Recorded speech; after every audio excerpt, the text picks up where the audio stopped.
Our reading from Luke's Gospel today comes from chapter 20, verses 9 to 19. Jesus went on to tell the people this parable. A man planted a vineyard, rented it to some farmers, and went away for a long time. At harvest time, he sent a servant to the tenants so they would give him some fruit of the vineyard.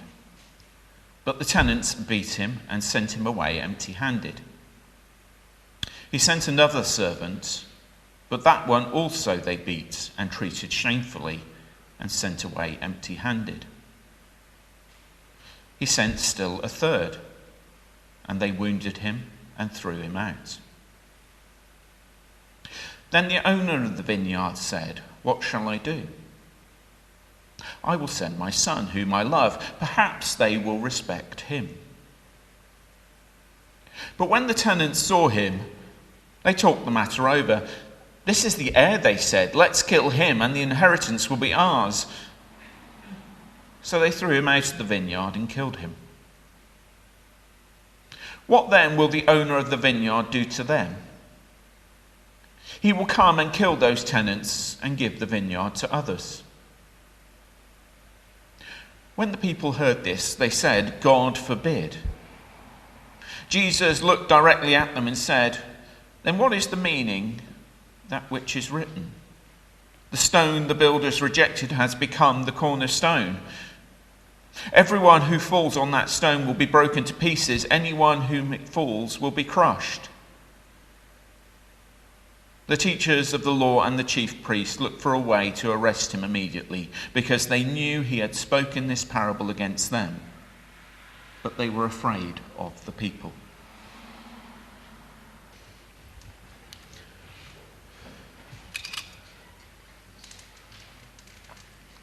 Who here likes receiving presents? I guess most of you.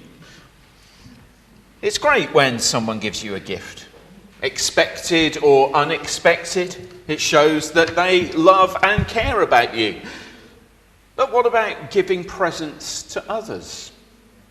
Who here likes giving presents? It's usually a bit more of a faff. You have to think about what someone might like, arrange to buy it or make it, then wrap it, and then give it to them. It might be a bit more of a faff, but I certainly enjoy giving people presents. So I've got one for you here that you can enjoy. Probably should have opened it first, but you can have it afterwards, but we'll get there. It's the thought that counts, they say, but our efforts at present giving may be heartfelt and at times extravagant, but they're nothing compared to the gift-giving nature of God. There is something fundamental about God, that he is a gift giver. The story of the Bible, if it is about anything, it is a story of God's grace. And the word that is used in New Testament Greek for grace is the word charis. Now, this word charis that Paul in particular uses is not a technical term. It's not a special theological word, but it was a regular everyday word that was used to describe favours, gifts, and good turns that one could do for another. Grace was a gift that was offered. Charis was a gift you gave to someone else. And God is a gift giver, a grace giver, a charis giver.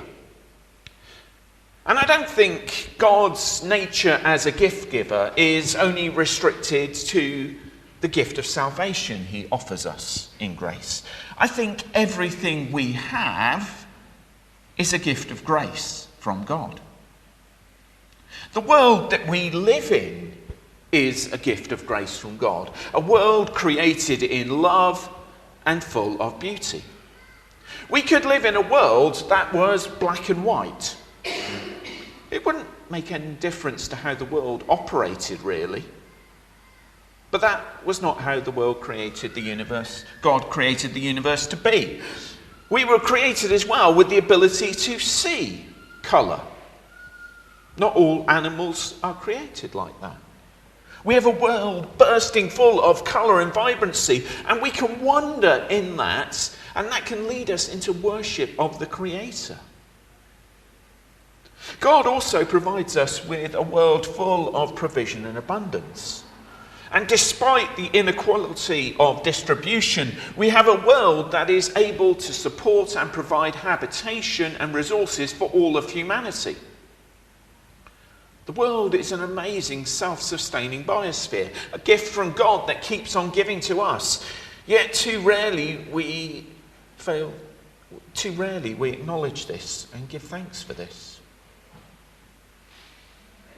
The God who gives is the God whom we can experience and know day by day in our ongoing discipleship. God is not an absentee landlord who has set the world running like a clockwork toy, as some philosophers of times past have suggested, and has disappeared off to enjoy his rest. God is actively involved in the ongoing care and sustaining of the world as an enduring gift, not only for humanity, but for all he has created. The world has been gifted to humanity. But there's also an important biblical principle that reminds us that even though we have the earth to tend and steward, that the resources of the earth are here to sustain us and all living things, there is also a foundational truth found in some words from Psalm 24 that conditions all of this. Here it says, "The earth is the Lord's and everything in it." This can be seen as kind of contrary to God gifting us the world for our good, but perhaps we can think of it like this. This church building we think of as ours. We are responsible for it, its upkeep, it's the paying of the bills and the like. Yet we, in reality, don't own the building. The building is held in trust by the Baptist Union Corporation, so that future generations can benefit from this building. Future generations of believers, it will be passed on to them to care for. We, in essence, have been loaned this building as the present congregation to use for God's glory. And we have been gifted this world and all its resources by God, yet its ownership is still held in trust by God. The earth is the Lord's and everything in it.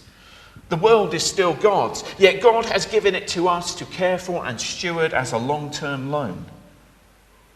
And this foundational truth should impact how we view all that we have and how we use what we have. We tend to centre our view of the universe upon ourselves, but Psalm 24 verse 1 is a wake-up call to us that says, no, you are not the centre of the universe. God is. The verse points towards the truth that everything, and that means everything, in the end belongs to God. As human beings, we tend to think that our wants and desires have the highest authority, that we are the ones that own every resource in the world. Like colonial explorers, we plant our flag and say that is ours. The Bible, however, paints a different picture, and that picture shows that everything is God's. Land, sea, sky, iron ore, trees, wheat, iPhones, Converse All-Stars, and all our money. All of it is God's. And if we truly understand that everything is already God's, that means that nothing is actually ours, and everything in reality is actually only on loan to us to use wisely and for God's glory. And it's perhaps one of the most humbling lessons that the Bible can teach us, especially in our consumerist culture, in our affluent Western world. Because we are so used to thinking we own this or that. We have our money, our house, our possessions. But the Bible reveals a view that actually says everything's God's. Our money is only in our care. It doesn't belong to us. We only have it on loan from God, even though it's on a loan that is at a very favourable rate. We have a responsibility in how we react in relation to the gift that we've been given by God. It's a responsibility. And it's a responsibility that is shared in some of the first words spoken about humanity in the Bible. Let us make mankind in our image, in our likeness, so that they may rule over the fish of the sea and the birds of the sky, over the livestock and the wild animals, over all the creatures that move along the ground. So God created mankind in his own image. In the image of God he created them, male and female he created them. God blessed them and said to them, "Be fruitful and increase in number, fill the earth and subdue it, rule over the fish of the sea and the birds of the sky and every living creature that moves on the ground." What does it mean for humanity to subdue and rule? Well, that's clarified in the parallel accounts in Genesis 2, chapter verse 15. The Lord took the man and put him in the Garden of Eden to work and to take care of it. That's what it means to rule and to subdue, to work and to take care of. And humanity, the word for man in human Hebrew is Adam. And Adam is the representative figure for all of humanity. Humanity is gifted the responsibility for tending and caring for planet Earth. And this is our role of stewardship. And not even our rebellion has changed that, even though our stewardship has often become selfish, rather than done for the benefit of all creation and for the glory of God.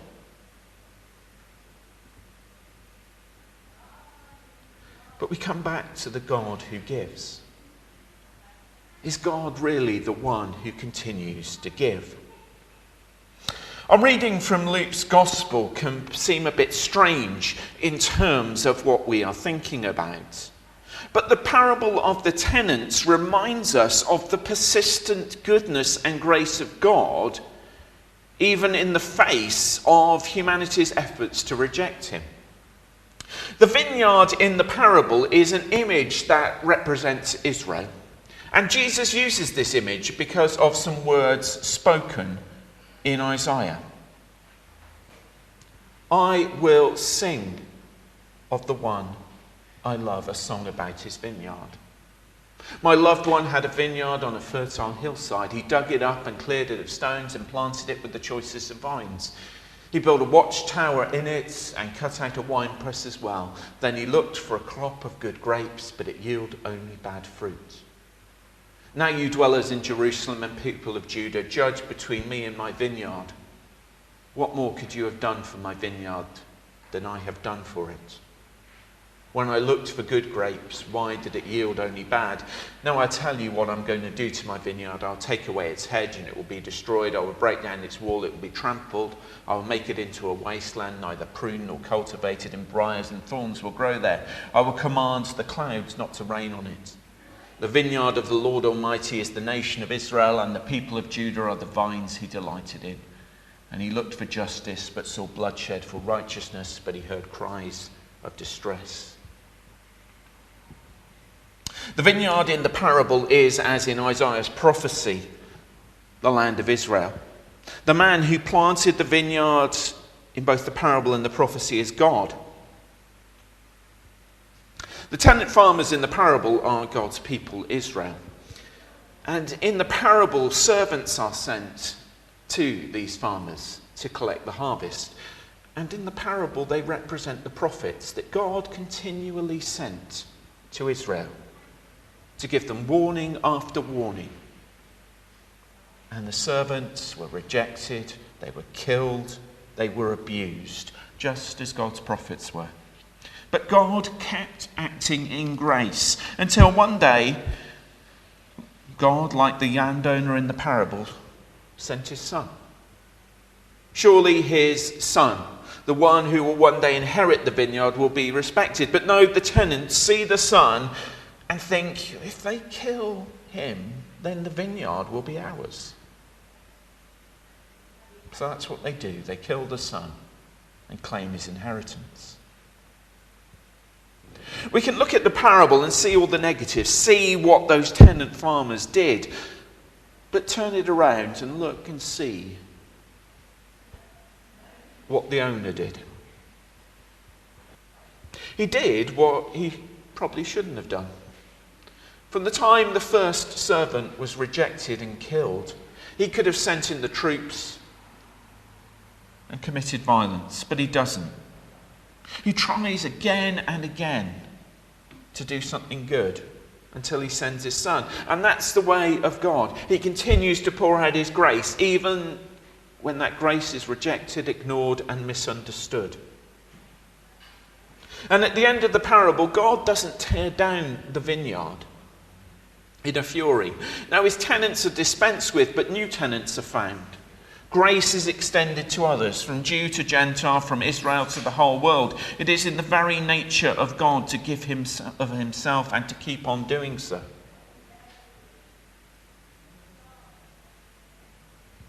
We have a giving God, and I'd like to suggest that his giving nature is summed up in 4 words. The first word is faithfulness. God's provision and gifts to humanity have never failed. Paul, while preaching in Lystra, says this: he has shown his kindness by giving you rain from heaven and crops in their seasons. He provides you with plenty of food and fills your hearts with joy.